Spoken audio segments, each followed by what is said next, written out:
নমস্কার, আমি গৈরিকা। কলকাতা ক্যানভাসে আপনাদের সকলকে স্বাগত জানাই। আশা করি আপনারা সকলেই ভালো আছেন। আপনারা আমার পাশে যেভাবে রয়েছেন তার জন্য আপনাদের অজস্র ধন্যবাদ।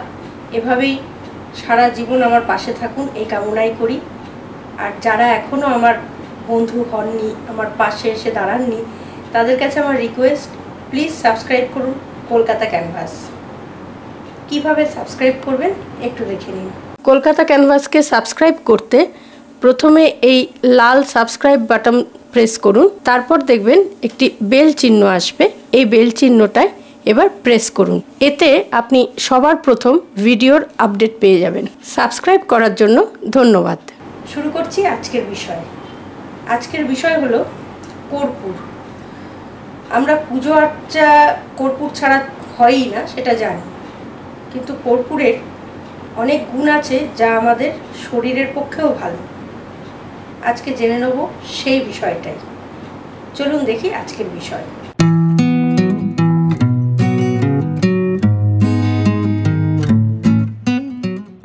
আপনার মুখে যদি কোনো রকম ঘা হয় বা জিভে কোনো রকম ঘা হয়, আমাদের শ্লেষ্মাজনিত রোগ থেকে অনেক সময় এটা হয়, জিভে ঘা হয়, মুখের কোনো একটা জায়গায় হয়তো খেতে ঝাল লাগছে, একদমই চিন্তা করবেন না।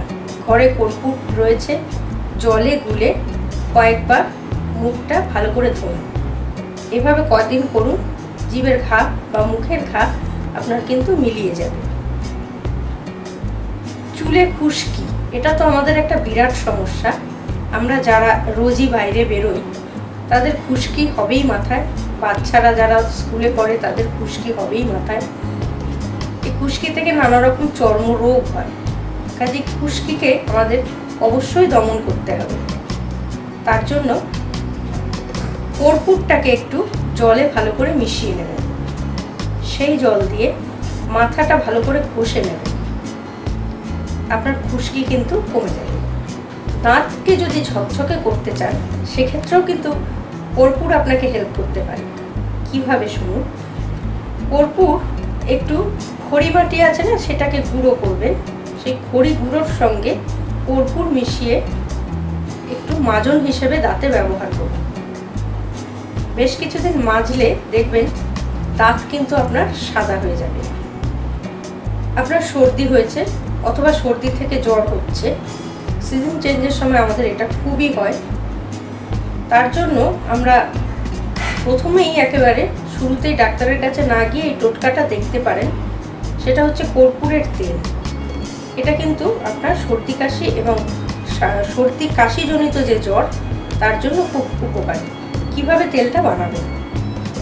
কর্পূরটা সর্ষের তেলের মধ্যে 50 গ্রাম সর্ষের তেল নিলেন, তার সঙ্গে 20 গ্রাম কর্পূর নিলেন, ওটাকে ভালোভাবে মেশালেন, মিশিয়ে তেলটা তৈরি করলেন।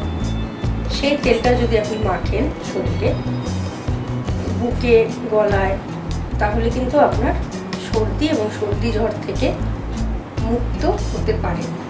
আমাদের অনেকেরই আজকাল বাগান তৈরি করার একটা শখ রয়েছে। আমরা শৌখিন মানুষ যারা আছি তারা বেশ বাগান তৈরি করতে ভালোই লাগে, নানা রকম ফুল গাছ হবে। তো অনেক সময় যখন এত কষ্ট করে তৈরি করছেন কিন্তু গাছে পোকা ধরছে, তখন মনটা খুব খারাপ হয়। নানা রকম ওষুধ, সার এসব পয়সা দিয়ে আমাদের কিনতে হয়। এটা না করে একবার দেখতে পারেন কর্পূর যদি একটু গুঁড়ো করে ওই বাগানের মাটিতে একটু মিশিয়ে দেন, তাহলে কিন্তু গাছের পোকামাকড়ও কর্পূর মেরে ফেলে। ফলে আপনি ওই পোকামাকড়ের হাত থেকে গাছকে বাঁচাতে পারবেন।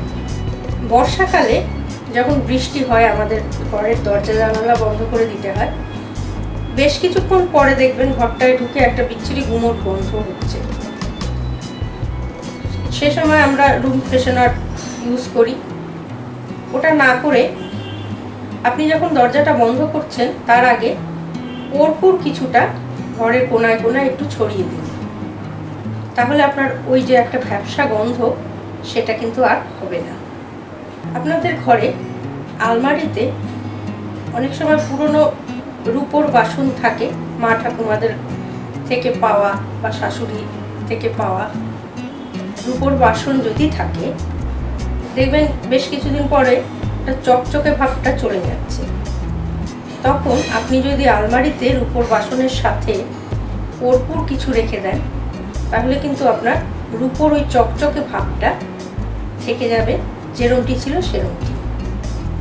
জানালার কাচ পরিষ্কার করতে আমাদের অনেক সময় আমরা কলিন দিয়ে করছি, কি জল ন্যাকড়া দিয়ে ভিজিয়ে করছি। আপনি জল ন্যাকড়া দিয়ে ভিজিয়ে যেটা করছেন সেটা একটু কর্পূর দিয়ে দিন, আপনার জানালার কাচ কিন্তু অনেক বেশি পরিষ্কার হবে। তাহলে আজকে এইটুকুই জানলাম।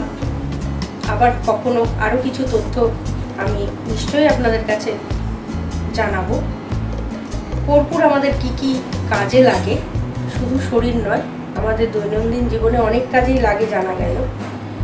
আমার মনে হয় এগুলো আপনারা মেনে চললে এই ধরনের উপকারগুলো আশা করি পাবেন। উপকারগুলো পেলেন কিনা এটা কিন্তু আমাকে অবশ্যই জানাবেন কমেন্ট বক্সে কমেন্ট করে। আর যদি ভালো লাগে লাইক করবেন, শেয়ার করবেন, আর অবশ্যই সাবস্ক্রাইব করবেন কলকাতা ক্যানভাস। নমস্কার।